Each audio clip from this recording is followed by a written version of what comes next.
You're listening to DraftKings Network.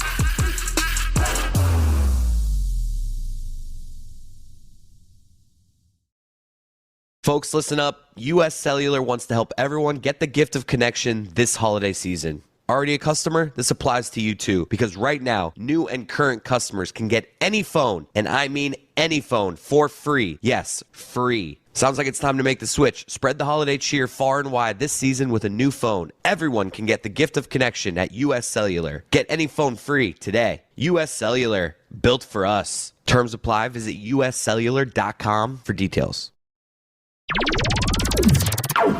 I know that show introduction is all filled with jokes, but we did do that on purpose, right? Where we did a countdown from 2 minutes and the introduction is less than 2 minutes. It's 1 minute. It's the fastest 2 minutes in sports. All right, so that is a joke. We're doing that on purpose. That's not incompetence, correct? No, the incompetence is starting at 9:05.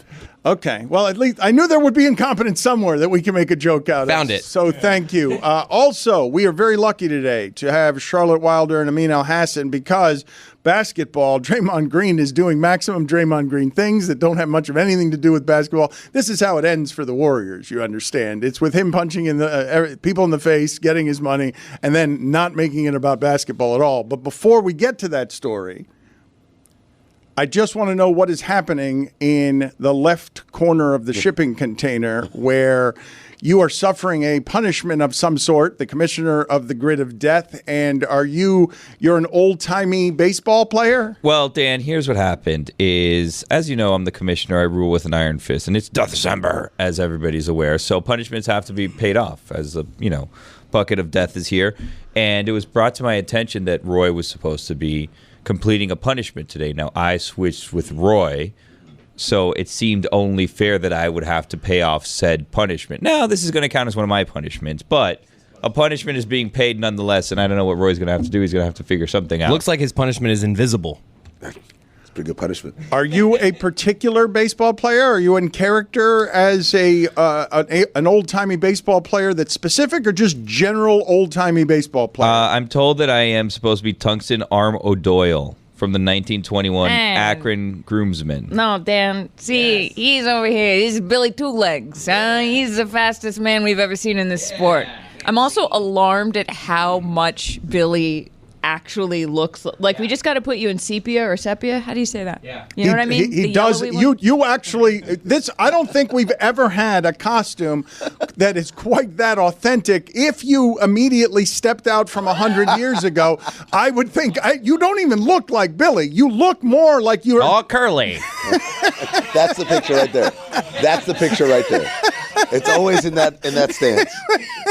And then a 47-mile-an-hour fastball. Knuckler. And then he shotguns like 4 beers in the dugout. You've never seen anything like it. That is how I expect the agent for Tommy Devito to come on and join us in 20 minutes. We have the agent for Tommy Devito on with us, and he looks like an old-timey. You guys kept doing like mafia stuff yesterday, and to me, he felt like an old-time journalist, like Bert Sugar, like somebody who would talk like a journalist in the 20s. With press in his hat, like with the hat, and it's got the little press pass stuck in there. Have you seen the Great Muppet Caper? Yes. You know how Fozzie wears a press hat and he goes, "Stop the presses!" And then he's like, "I just always wanted to say that." You guys were very excited. You guys, I couldn't believe how excited you were when you learned. And I think about how prisoner of the moment we are. At any other point in our lives, if I had said to you guys, "Hey, we got Tommy DeVito's agent on," you'd be like, No. What, why? What are we doing? But today, the newsroom started bustling because a man who is dressed as a costumed agent for a quarterback who is playing strong Italian is very exciting to get on the show. This is not a costume, Dan. This is his truth. Sean Stellato is That's his living name. his truth. He's going to be inducted into the National Italian American Sports Hall of Fame this Chris weekend. Cody, why are you laughing at Charlotte? I'm just supporting a teammate. I love you, Charlotte. I'm trying to be here for her. Okay. He's racking those up because he was recently inducted into the Massachusetts Sports Italian Hall of Fame. Wow. The Salem, Massachusetts. Oh. One, I believe. So not the whole. Not the It's whole just state. Salem? Well, I got to double check. Charlotte, you're double checking, and this is there's some bad teammates around here. Although when we did the White Santa, or what was it, White Elephant thing, the White Elephant thing that we did yesterday. White Santa's on the 25th. Thank you. 3 Americas. The White Elephant gift exchange that we did yesterday, this was a bustling place that gave me great joy because it made me feel like, wow, look, everybody's loving each other, getting along, we're having a lot of fun, singing, music, everything else. But there's nothing that creates more enjoyment around here, I think, based on Chris Cody's laughter when Charlotte was leaking confidence going through her notes. That was not you being a supportive teammate. You were enjoying that. I mean, you called it out.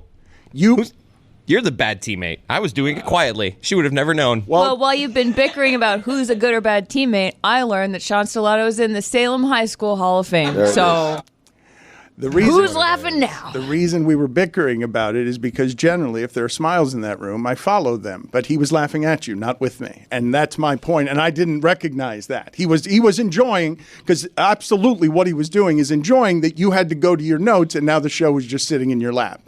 Yeah, well, what else is new? Billy, I would like for you to be different characters, different old-timey baseball. His teammates, whatever this guy's name is from the 1920s, O'Doul, I would like throughout the show for you to become different teammates of O'Doul. Can you do that for me? Sure. Anything you want, Dan, because I'm a good teammate. By the way, speaking of bad teammates, this agent of Tommy DeVito, he really did the security guard of the Eagles like a disservice, right? Like, he was the Italian for the moment and then immediately got kicked off of that a week later. An Italian from Philadelphia willing to fight the 49ers. Dom DeSandro, yeah. Yeah. Oh, we have breaking news on the Tommy DeVito front. He is now the NFC Offensive Player of the Week. Wow. There it is. So, hey, we always knew we could do it. Hurrah! All right, so that agent... The AFC Offensive Player of the Week, Zach Wilson. What is going on? What a week. I will tell you what's going on there, okay? Football is very popular. We must keep it popular. All of the good quarterbacks are hurt. These are the ones that are left who are playing better than the other ones who stink who are left. That's what's happening. I mean, walk me through what's happening with Draymond, because these things don't end quietly. They don't end nice. They don't end well. Klay Thompson wants his money. Jordan Poole got punched in the face for tempting Draymond Green about the idea that he wasn't going to get his money. And Draymond Green hasn't done substantive basketball stuff in a while. Like, they are no longer champions. They're not going to be champions. It's over in Golden State. Obviously, there's a soundbite. The young people have taken the sport from them, and they're not going to win the championship. I mean, you know this. I don't know if there's any team that makes me feel confident they're going to win a championship. So I would say from a Golden State perspective, jury's not out, because there's nobody out there who appears to be infallible or dominant in that way. Well, I would say that Denver was that last year. They were. And Denver is a good deal better than them. And this is how the decline. Yes. I know that at the end of these games, I saw the one the other day.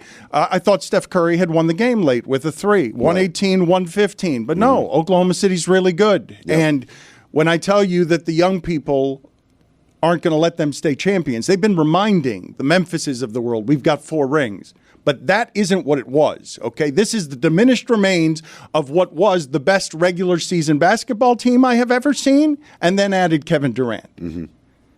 And the remains of that have a smoldering presence at the middle of the locker room that is totally volatile, cannot be trusted to handle frustration with grace. And frustration is what you saw. Mahomes got used to winning, and what you saw leak out of him was that.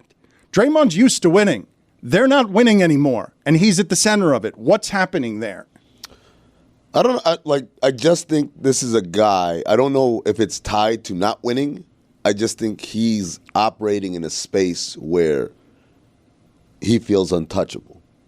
I can do anything, and there will be no repercussions. And that's weird, because basically in the calendar year of 2023, this is going to be I'm assuming he's going to get suspended for this. It's going to be his 4th suspension. In just 2023, he's only had 5 total in his career. Game 5 of the finals, he had a suspension in 2018-2019 from the argument with Kevin Durant. But then in 2023, he got one for having too many technical fouls in March. In April, he stomped on Sabonis' chest in the playoffs, and then the Rudy Gobert incident, and now this. And it's like, I don't know, after every one of these incidents, have you ever heard him be contrite?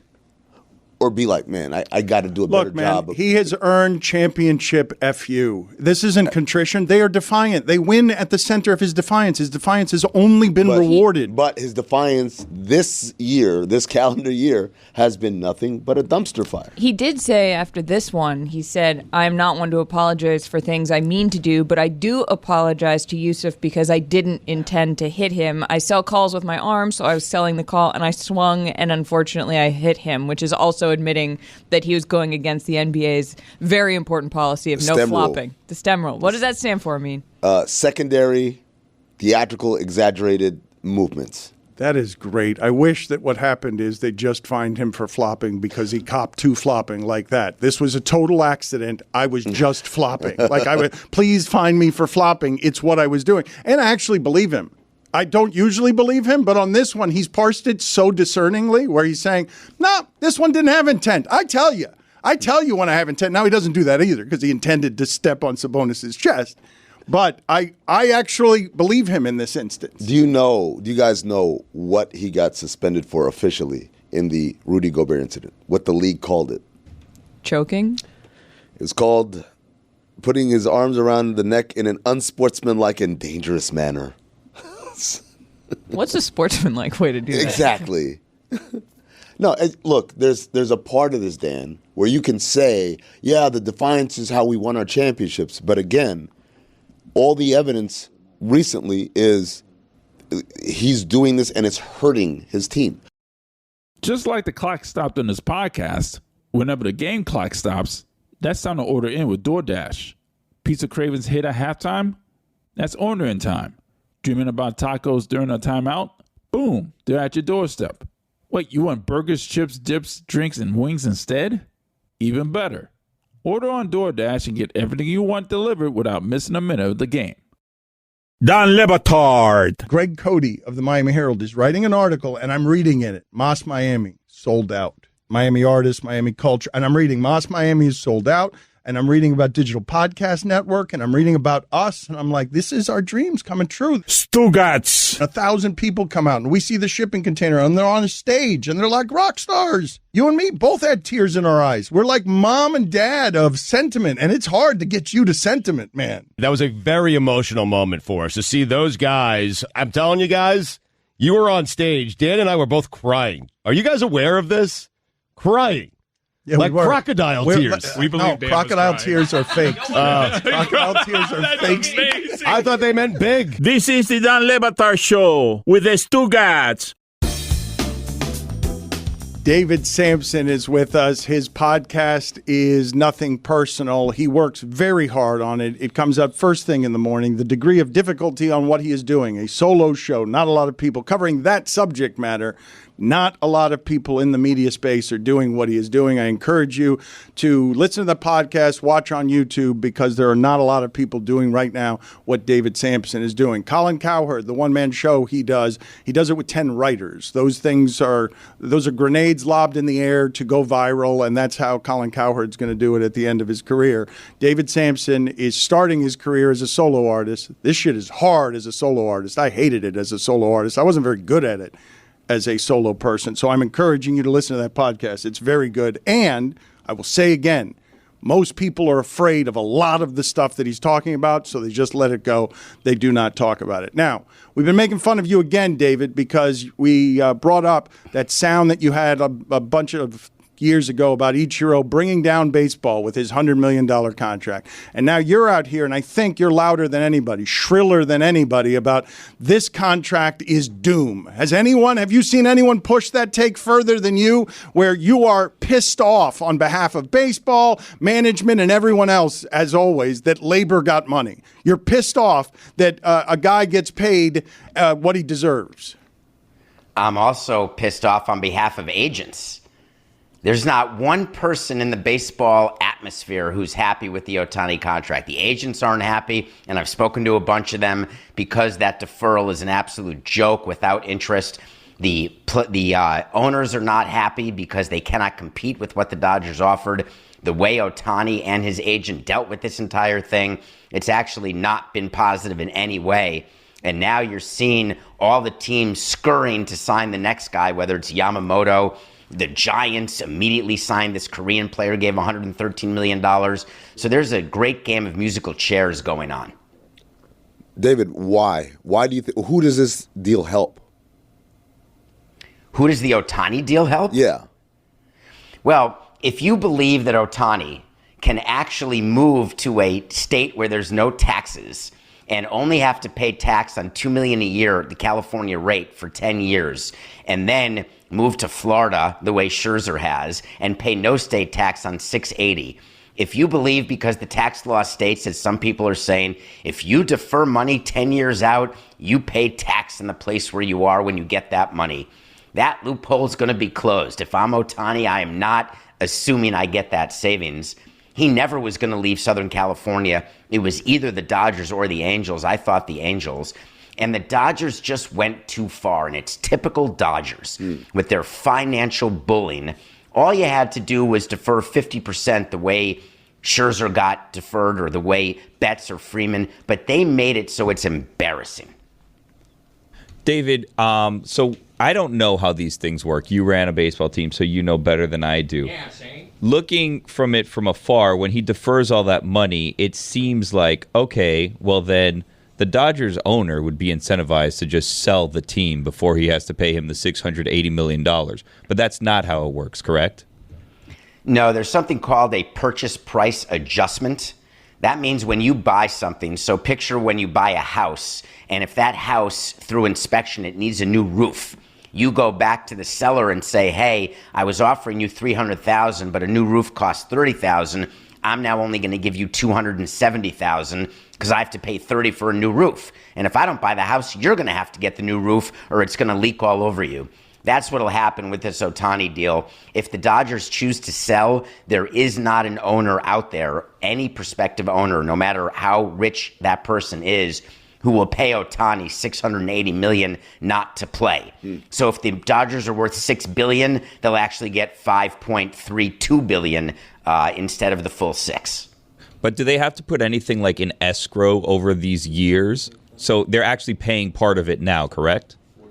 It really is such a joke, yes. Major League Baseball has this rule, and the union doesn't want any rules. They're okay with deferrals because players like forced savings plans, etc.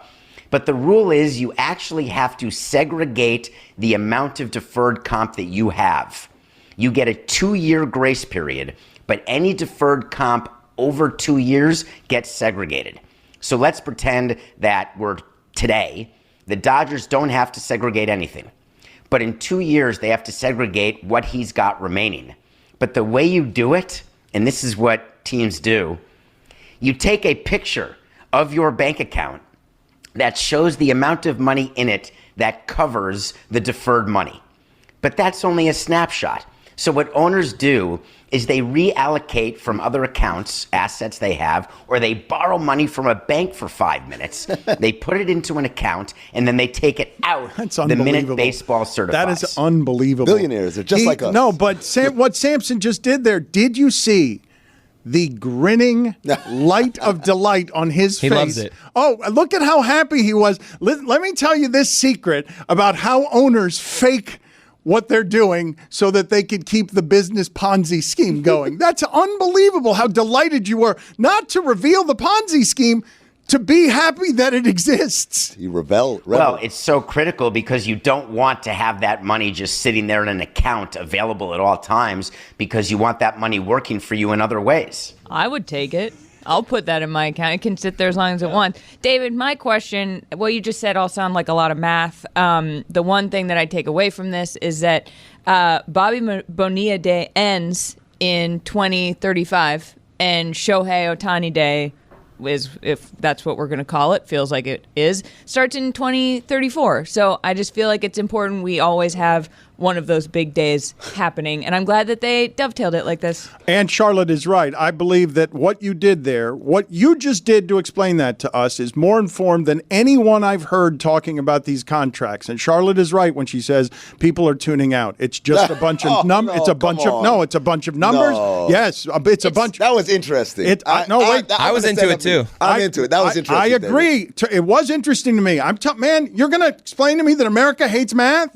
Like, America hates math, and he's talking numbers. And you know what's worse than math? Doing it in podcast form, rat-a-tat-tat style, with a guy who's the smiling face of corporate greed, who enjoys telling you about these dirty secrets these billionaires do to keep sports from us ever knowing, hey, Ohtani, he's kind of undervalued at $700 million because he pays for himself with all of the international money that comes over. Doesn't even need our $700 million because of how much he makes. No, I know you're going to disagree. Of course you are. He is worth this money, David. Of course you are. Let me give you some facts about Bobby Bonilla and why that day is so special. Do you know that Bobby Bonilla, the reason why he gets the $1 million a year is the Mets deferred his money, but they pay him 8% interest.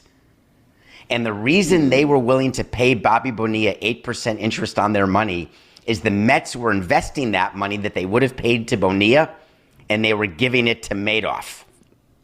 And so they were getting more than 8%. So it's a great business deal. Take cash, get 15%, but only pay 8% to get it. That's a winner. The loser is Ohtani, who's getting 0 interest on his money. All right, now you lost me. There were also lots of losers in the Madoff situation. Well, this is the thing. No, but this is what he's smiling about. This is the I'm not smiling about Madoff. No, you're not. No, there's the line. You're not smiling about Madoff, the guy who got caught. You're smiling about the fact that the Wilpons made money. The Wilpons made money by giving. Yes, by. What is the distinction you're making? Like that's what makes me happy. That's a huge distinction. No, but listen. Here's why it's not. Here's why it's not a huge distinction.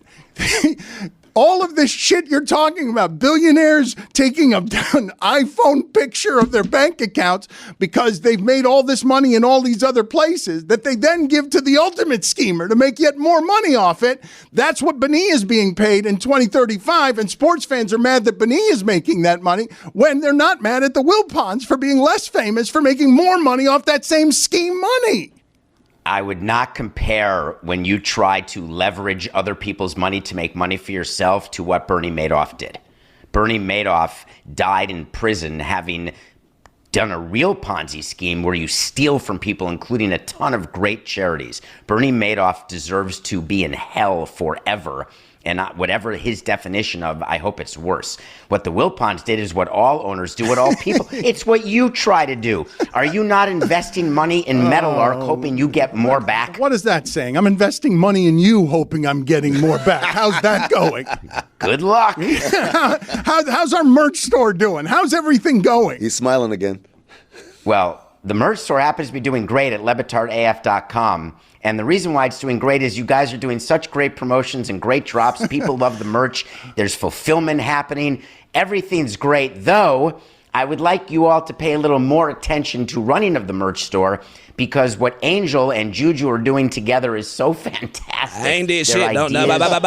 Juju ain't did a goddamn thing. I ain't touched Yes, you have. No, I haven't. Like, no, I haven't done nothing. Nobody has presented something to me that makes sense in that category. Leave me out of this. I have no designs on that website. No, you have no designs yet, but we've had great talks about what I want you to help me with in that merchandise store. Juju? All right, listen, we've got a problem here that I will reveal to the audience later. Not even later in our future years. I'm talking about later in this show, I will explain some of the problems that have to be managed between people at our company when money's involved. And Juju's not playing, okay? Like, that's not... So I'll explain that later. But, David, LeBatardAF.com. Juju, I don't want to lose you here. I don't want to lose you. Come on, stay with us. Stay with us.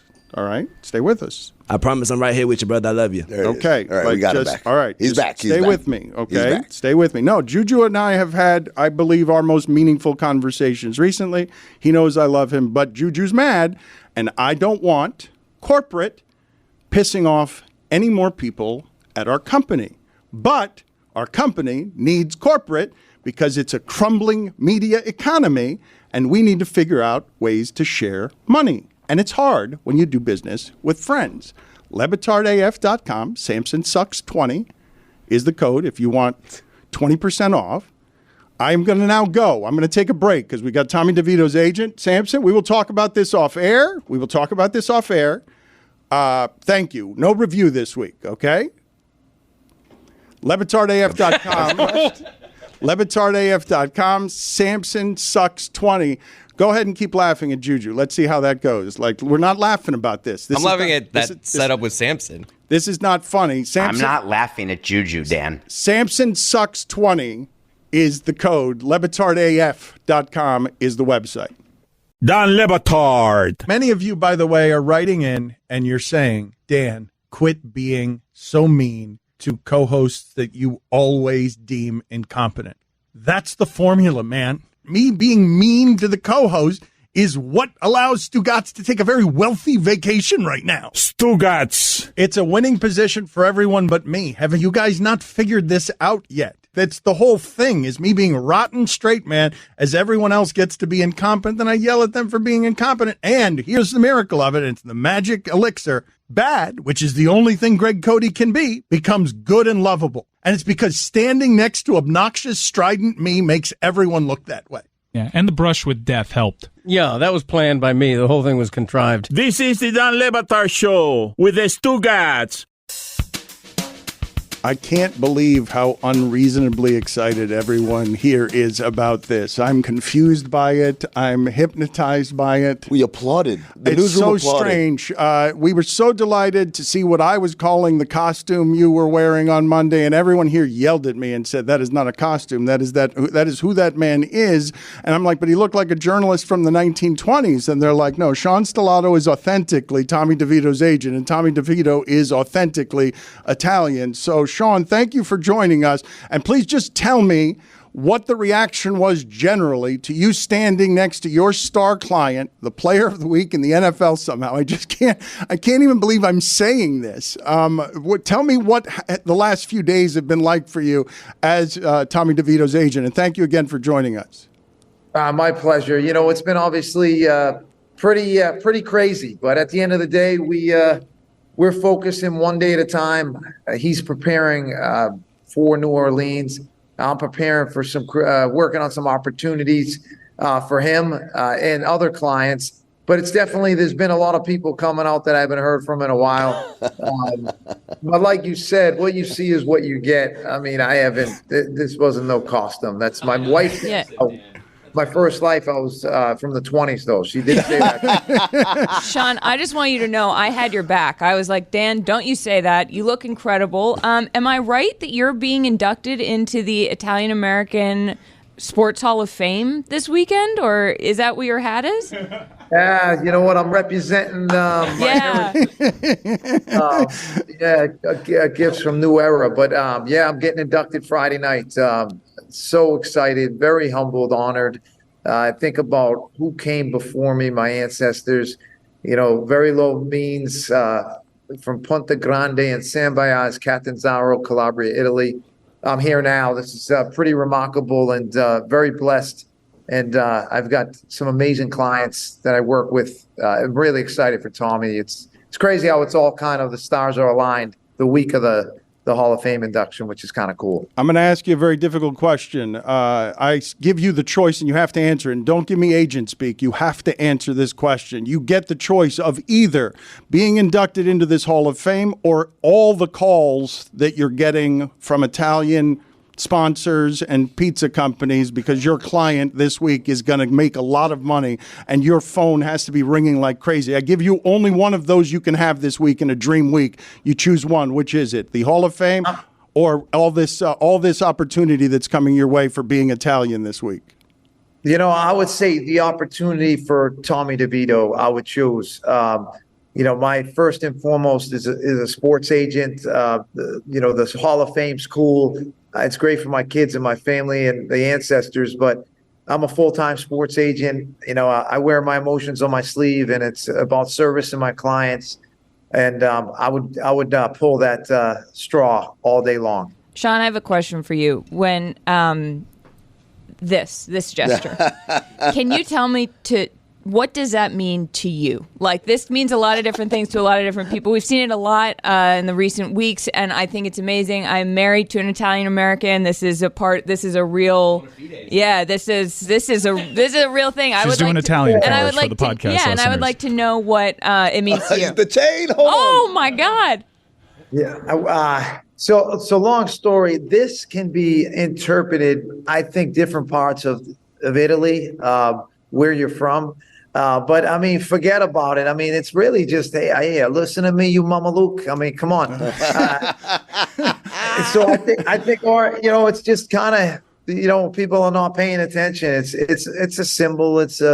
I think it's interpreted differently by different Italians, but it's definitely a powerful hand gesture that Tommy's passionate about.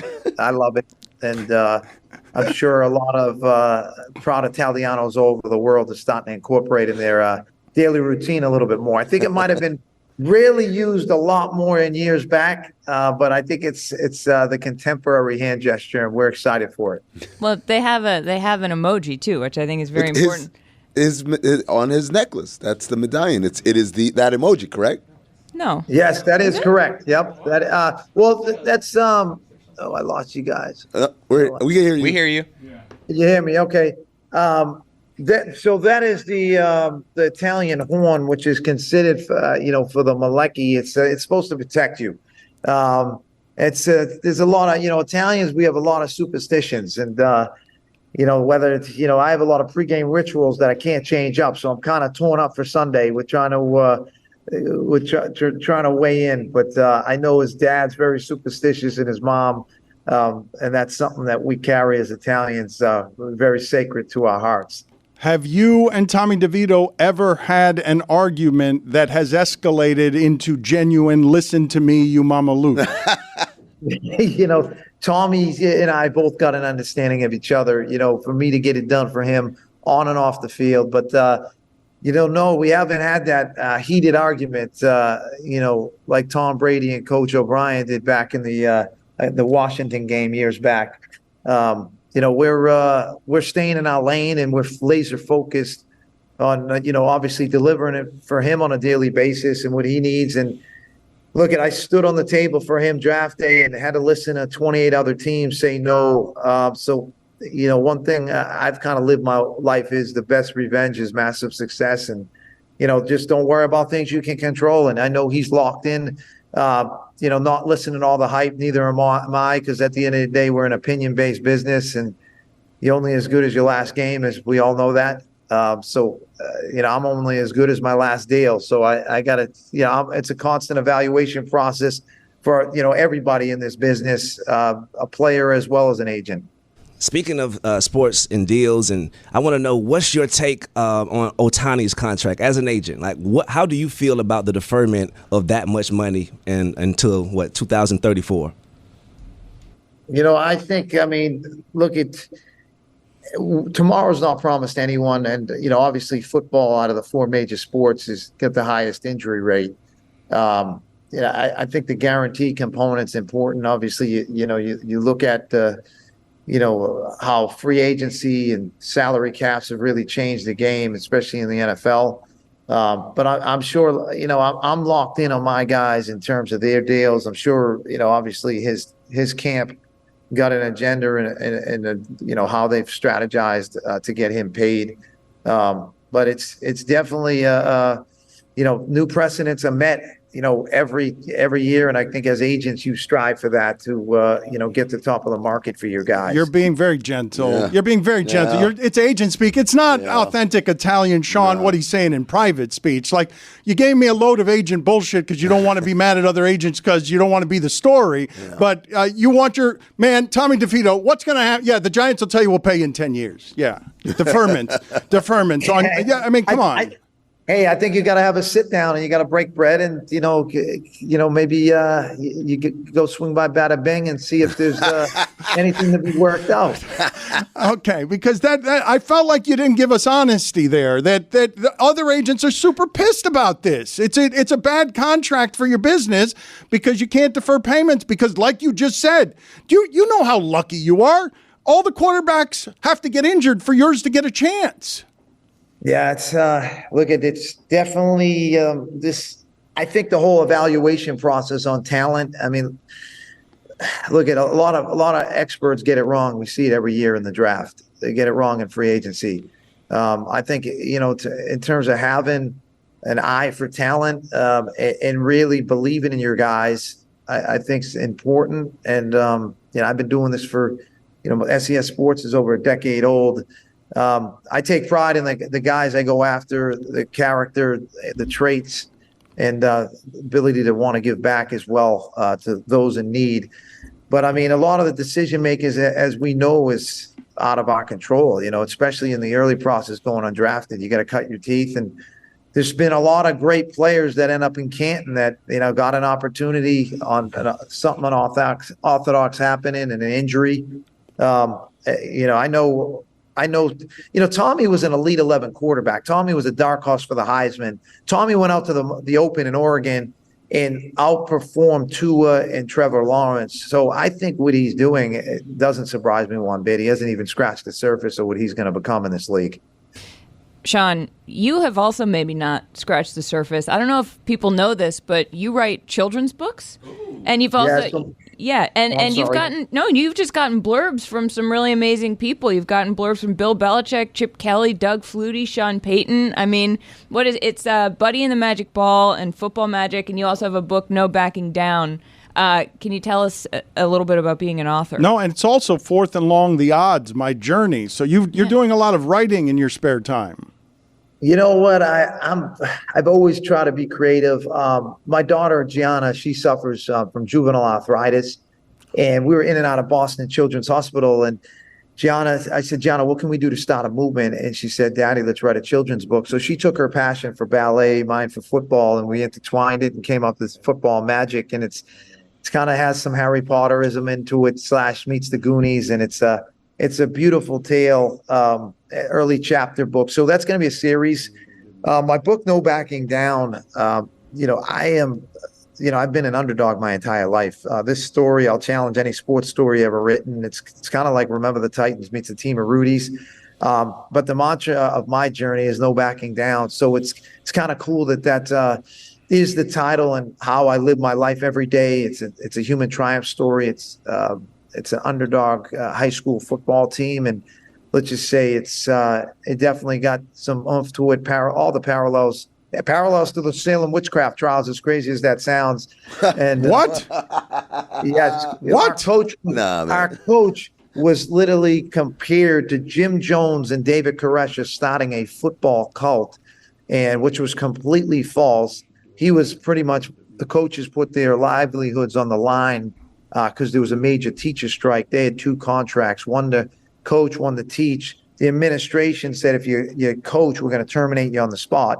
The union says, go coach. Your job description and the collective bargaining agreement has no relevance. That we broke into schools, stole our equipment, stashed it at a local field, and it was we were undefeated, getting ready to play. Todd McShay was the quarterback of Swampscott, and let's just say we had three miraculous games you can't write. So the movie script's done. Of course. No, it's just getting started. It's getting started right now. The movie script is beginning right now. Sean, forgive me for interrupting you on this. We're up against the clock, but we will talk to you again. I have 1,000 more questions. So thank you. We want to respect your time. So thank you for being on with us, sir. I appreciate you guys having me. Go Giants, and you guys enjoy this holiday season, all right? Thank you, sir. Ciao.